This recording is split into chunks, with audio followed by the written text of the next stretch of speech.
स्वागत है साथियों, मैं आपके साथ मुस्तफ़ा चौधरी। आज राष्ट्रीय लोकदल के राष्ट्रीय अध्यक्ष जयंत चौधरी की प्रेस कॉन्फ्रेंस थी, जिस पर सबकी निगाहें थी। खास तौर से वक्फ बिल को लेकर उनसे सवाल दागे गए और मुसलमानों पर की गई यूपी पुलिस की कार्रवाई को लेकर, और उनके जवाब भी दिलचस्प रहे। वक्फ बिल से उनको जब पूछा गया कि आपने वक्फ बिल का समर्थन किया, तो उन्होंने वक्फ बिल की तारीफ की, न सिर्फ तारीफ की बल्कि लोग वक्फ बिल को लेकर गुमराह कर रहे हैं उनको भी उन्होंने नसीहत दी। खास तौर से मौलाना महमूद मदनी का उन्होंने जिक्र किया और उनकी तारीफ करते हुए कहा कि वो जिम्मेदार नागरिक हैं और सामाजिक सरोकार को जानते हैं, समझते हैं। उन्होंने मुसलमानों को समझाना चाहिए इस बिल के फायदे के बारे में।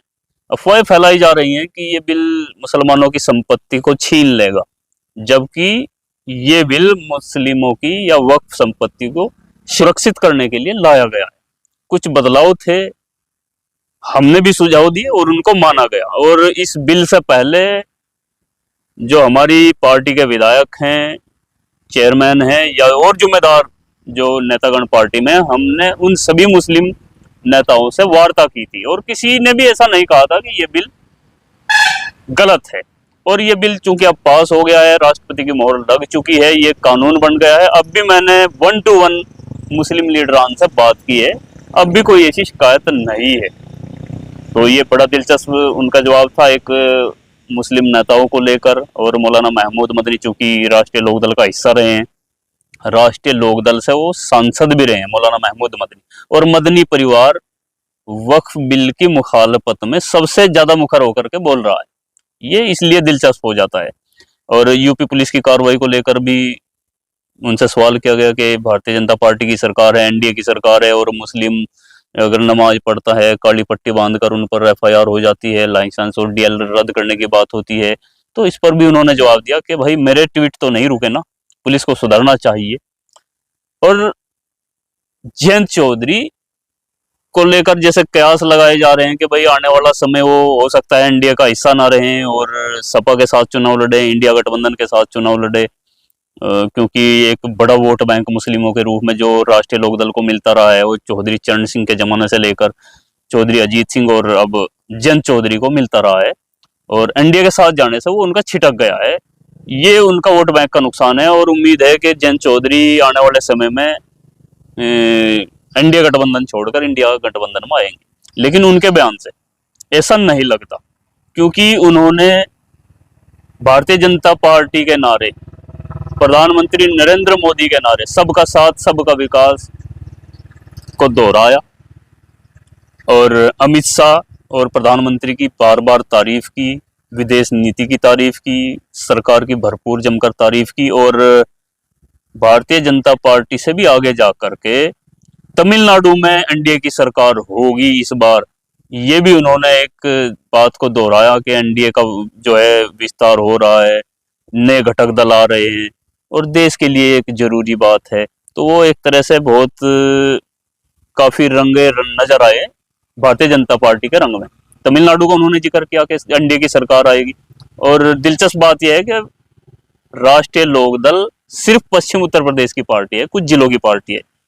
अगर एनडीए की सरकार तमिलनाडु में आती भी है, तमिलनाडु में, तो राष्ट्रीय लोकदल का उसमें क्या सहयोग होगा?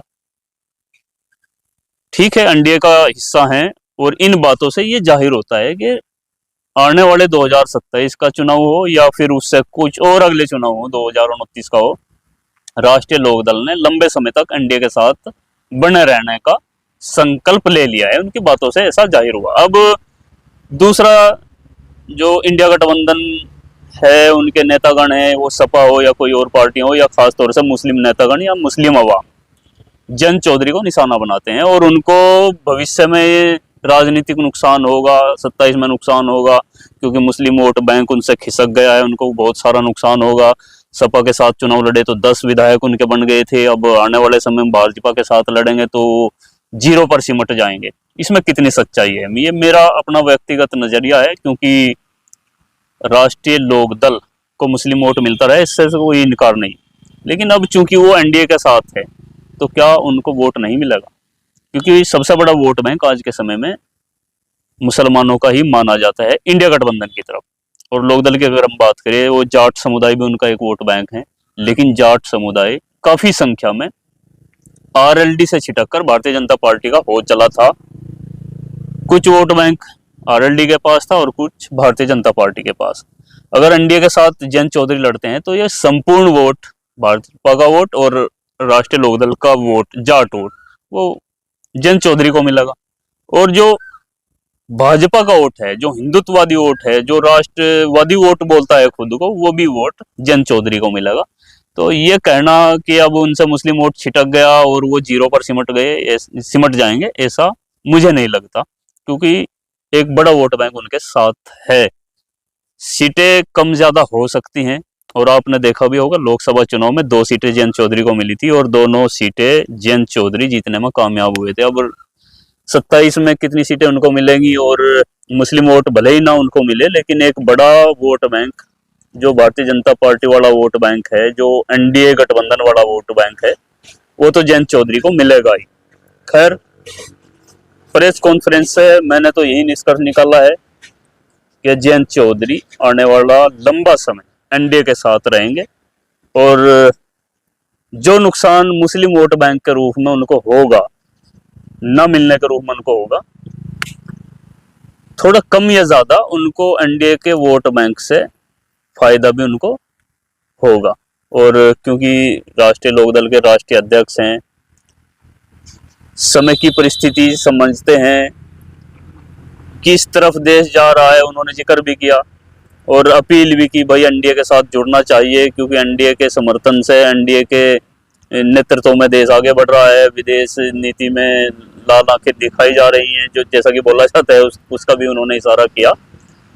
तो यही लगता है मुझे तो कि लंबे समय तक एनडीए के साथ रहेंगे। और वक्फ बिल का समर्थन उन्होंने किया, कुछ बदलाव का उन्होंने जिक्र किया कि हमारे बदलाव माने गए हैं, जो हमें अमेंडमेंट में, जो संशोधन में हमने सुझाव दिया, उसको भी माना गया है। और मुस्लिम नेतागण की कोई आपत्ति नहीं है लोगों को समझाने की। उन्होंने उमर महमूद मदनी साहब से खास तौर से उन्होंने अपील की। अब देखना है भविष्य में इसका क्या निष्कर्ष निकलेगा। उन्होंने तो कहा है कि भाई इस बिल पर इतनी जल्दबाजी ना करें, इसको थोड़ा देखें, अब इसका पता चलेगा। ऐसा नहीं है कि संपत्ति आपकी छीन ली जाएंगी। आपका क्या मानना है जयंत चौधरी की प्रेस कॉन्फ्रेंस पर वक्फ बिल को लेकर जो से उन्होंने बयान दिया, और क्या उनको नुकसान होगा एनडीए के साथ? इस पर आपकी क्या राय है? अपनी राय कमेंट बॉक्स में दें और चैनल को सब्सक्राइब करें। धन्यवाद।